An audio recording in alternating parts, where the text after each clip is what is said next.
আসসালামু আলাইকুম শিক্ষার্থীরা, আশা করি সবাই ভালো আছো, সুস্থ আছো। আজকে আমরা অনার্স 4th ইয়ারের ক্লাস নিব। তোমাদের আমি পড়াচ্ছিলাম হচ্ছে হোমারের ইলিয়াড। তো ইলিয়াডের আজকে আরেকটা ইম্পর্টেন্ট কোশ্চেন আলোচনা করব। আজকের কোশ্চেন হচ্ছে bring out the conflict between divine will and mortal will in the Iliad. অর্থাৎ হচ্ছে আমাদের যে ডিভাইন উইল, মানে আমরা ইচ্ছা করি একরকম, হয় আরেক রকম। দেখা যায় যে আগে যে গডস অ্যান্ড গডেসেসরা ছিল, তাদের যে একটা ডিভাইন উইল বা ডিভাইন পাওয়ার ছিল, এবং মানুষের যে শক্তি ছিল, মানুষের যে ইচ্ছা বা কাজ কর্ম, এই দুটার মধ্যে যে একটা পার্থক্য আছে বা একটা দ্বন্দ্ব আছে, সবসময়ই সেই দ্বন্দ্বটা বিদ্যমান ছিল। তো সেই দ্বন্দ্বটা নিয়ে আজকে আমরা পড়ব।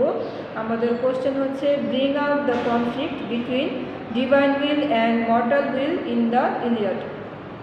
অ্যান্সারটা আমরা এইভাবে লিখতে পারি, যেমন primitive man had no clear conception of God and his supernatural power. They had begun to explore the mysteries of nature and explain its secrets in their own ways.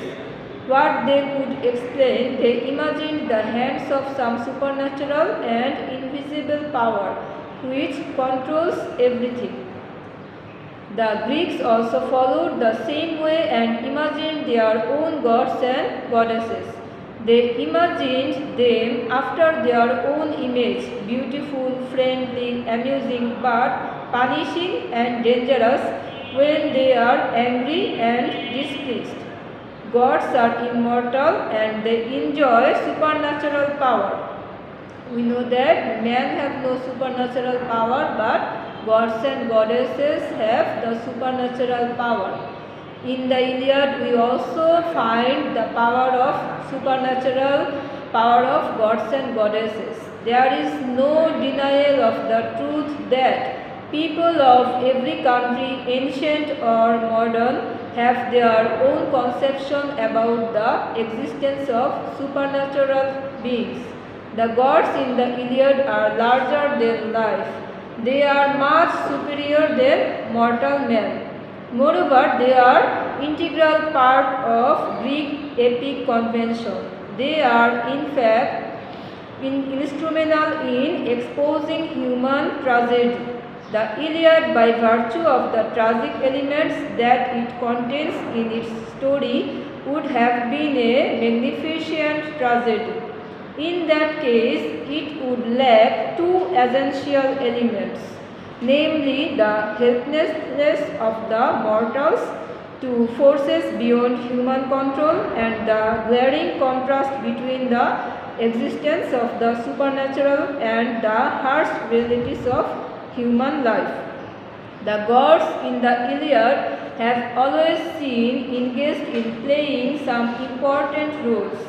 Their constant intervention always tends to change the course of events. They have always shown the human feelings. The gods and goddesses in Homer influence nearly every human decision. Zeus, Apollo, Aphrodite have always shown special favor for the Trojans. Hera and Athene stand firmly in favor of the Greeks. So also was Lord's decision we find in the Iliad. Men in the Iliad are mere a puppet in the hands of the provincial power. The will of the immortals reigns supreme in all circumstances. The advantage of the gods, being immortal, have the privilege to enjoying the rare advantage of existing their cruelty to mortal them. In the Iliad, man is placed between the gods and the animals. What distinguishes man in his concept of honor and dignity? Aphrodite and Ares enjoy divine power, yet they are wounded by mortal dominants. Again, we find Apollo to make certain important statements regarding the fundamental difference between mortal and immortals. Men are strong enough to take care of themselves, but they are least capable of shaping their own destiny. In most cases, human will is subjected to divine will. The defense of all-powerful Agamemnon to restore Pleiades or her father was wished by Apollo brought about plague in the form of in the Greek camp. Thus, the audacy of man gives way to the will of God, making him a mere tool in the hands of the divine power. The judgment of Paris in the matter of selection among the three goddesses was surely influenced by divine will. Paris is hardly able to refuse to act as a judge, knowing well its serious consequence. By giving his verdict in favor of Aphrodite, he invited the never-ending enmity of Hera and Athene.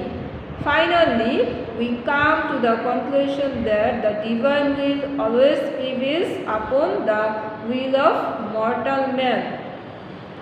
Students, I hope you can understand the answer of the question. Now I will discuss another question. The question is, what dramatic element do you find in Homer's Iliad? হোমারের ইলিয়াডে তোমরা কি dramatic element খুঁজে পাও? One common feature that we find in the case of great epics in their constitution in oral form of centuries. This was handed down to the posterity by the bears and minstrels, keeping down to the contents of the stories almost unchanged.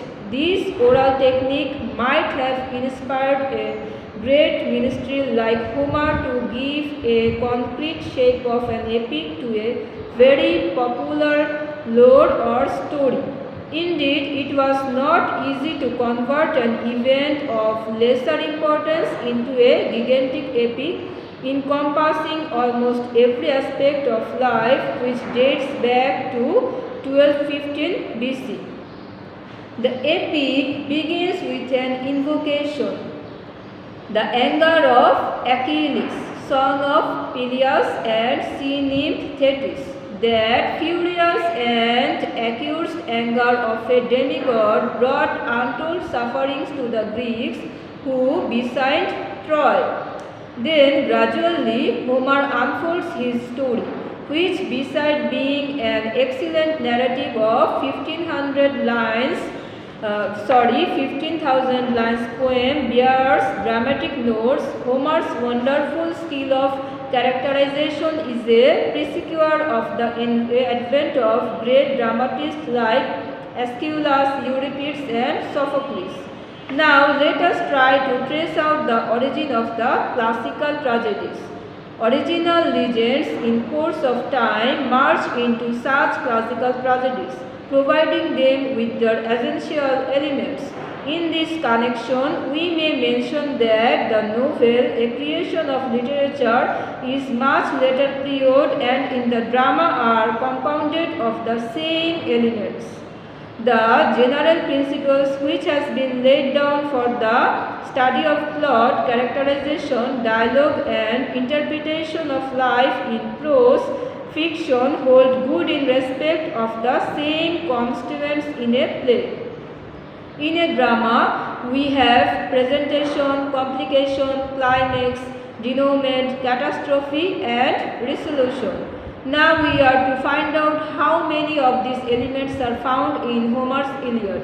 Most of the classical tragedies begin almost from the close of the original legend. Homer was said nothing about the background of the Trojan War. Instead, he begins with the story of the wrath of Achilles and its cause. It closes with the appeasement of his wrath after he has satisfied it through the assassination of Hector. Homer presents the entire background in flashback as is found in a classical drama.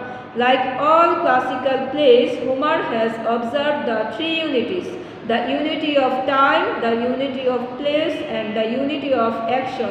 In the epic, the whole action takes place in 50 days. The overall concentration of time and overall unity of place have been designed upon one single action. Besides, the Iliad has another feature of Greek tragedy. Achilles is the central figure and the main plot revolves around his anger. The death of Patroclus becomes the root of Achilles' calamity. The desire for revenge, the refusal of dying Hector's prayer for his corpse, the hurling of Hector's corpse 3 times around the funeral mound of Patroclus are simply paradoxical to his failure, greatness and heroism. Finally, like a genuine playwright, Homer has displayed his skill in characterization. He calls his characters from antiquity, creates them in his own imagination and experience, and restrains himself from any personal comment about any such character. So students, I think you can understand the answer easily. In another class, today I have to end my class. We will meet in another class. Goodbye. Thank you.